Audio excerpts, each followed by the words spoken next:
क्या मुसलमान दहशतगर्द होते हैं, या क्या इस्लाम धर्म मजहब जो है वो इंसान को दहशतगर्दी सिखाता है? इसके बारे में थोड़ा आप वजाहत करिए।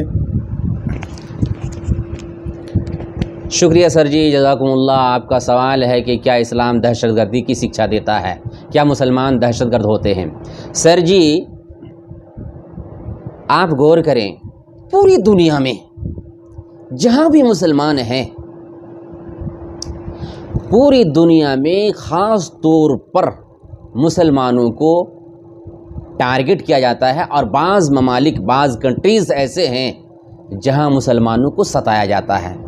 उसमें आप फ़िलिस्तीन ले सकते हैं, रोहिंग्या मुसलमानों को ले सकते हैं, और हमारे इंडिया के मुसलमानों को सताया जाता है।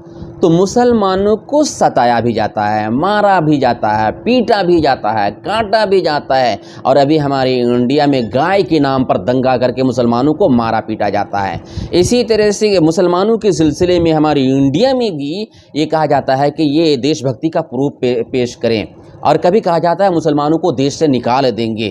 और अफसोस की बात यह है कि इस तरह की बातें मुसलमानों के सिलसिले में कही जाती है, और मुसलमानों को कहा जाता है टेररिस्ट हैं, आतंकवादी हैं, दहशतगर्द हैं, दहशत फैलाते हैं। तो जो दहशतगर्द होगा वो मार खाएगा ना, वो मारता है।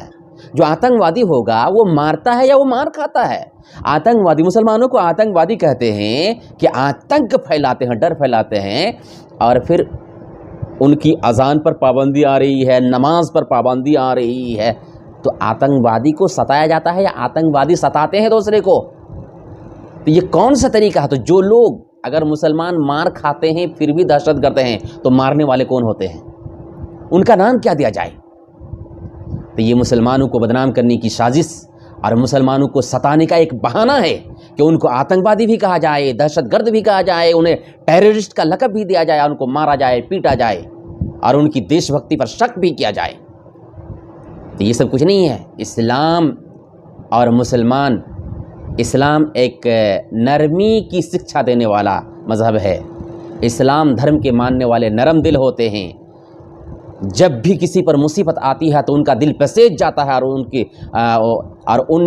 क्या कहते हैं, उनकी भलाई करने के लिए दौड़ पड़ते हैं। जैसा कि आप देखे होंगे कि जब कोरोना काल में लोग कहाँ कहाँ फंसे हुए थे, पैदल चल करके कहाँ कहाँ से घर का सफ़र कर रहे थे, दूसरे लोग पुलिस की शक्ल में या पुलिस वाले उन्हें पकड़ पकड़ कर डंडे बरसा रहे थे, उन पर डंडों की बारिश कर रहे थे। उस वक्त मुसलमान उन पर फूल बिछा रहे थे, उनके रास्ते में फूल बिछा रहे थे, उन पर फूलों की बारिश कर रहे थे, उन्हें खाना खिला रहे थे, पानी पिला रहे थे, जिनकी चप्पल नहीं थी चप्पल से उनकी सहायता कर रहे थे। इस तरह से उनको, जिनके पास पैसा नहीं था, पैसों से उनकी मदद कर रहे थे। ये होते हैं मुसलमान, जिन्होंने, अगर किसी को देखना हो तो फिर नेट पर सर्च करे और वो देख सकते हैं कि मुसलमानों ने उस कोरोना काल में क्या किया है। क्यों ऐसा किया? इसलिए कि इस्लाम जो है शांति वाला मजहब है, शांति की शिक्षा देता है, शांति का सबक सिखाता है। मोहम्मद सल्लल्लाहु अलैहि वसल्लम ने अपने मानने वालों से कहा कि ज़मीन वालों पर रहम करो, आसमान वाला तुम पर रहम करेगा। इरहमू मन फिल अर्दी यरहमुकुम मन फिस समा। कई लोगों, ज़मीन वालों पर रहम करो, आसमान वाला तुम पर रहम करेगा। तो इस्लाम दहशतगर्दी की शिक्षा नहीं देता सर। इस्लाम जो है रहम, करम और मेहरबानी और मोहब्बत का पैगाम देता है, मोहब्बत की शिक्षा देता है। लेकिन एक बात ये यहाँ पर आती है कि बहुत से आतंकवादी जब भी देखा गया है इंडिया के अंदर या अदर कंट्रीजों में, तो उनका नाम जो रहता है वो मुसलमानों का ही नाम रहता है। उनका नाम जब भी देखेंगे अजमल कसाब और तमाम नाम हमेशा मुसलमान ही का निकलता है। इसके बारे में थोड़ा कुछ बताइए सर जी। हर धर्म में कुछ ना कुछ गलत इंसान होते हैं। गांधी जी का मारने वाला वो कौन था? मुसलमान था। इंदिरा गांधी का हत्यारा मुसलमान था। गुजरात में दंगा करने वाला, क्या वो मुसलमान था? तो कुछ मुसलमान भी ऐसे हो सकते हैं, तो कुछ हिंदुओं में भी ऐसे हो सकते हैं। है कि नहीं?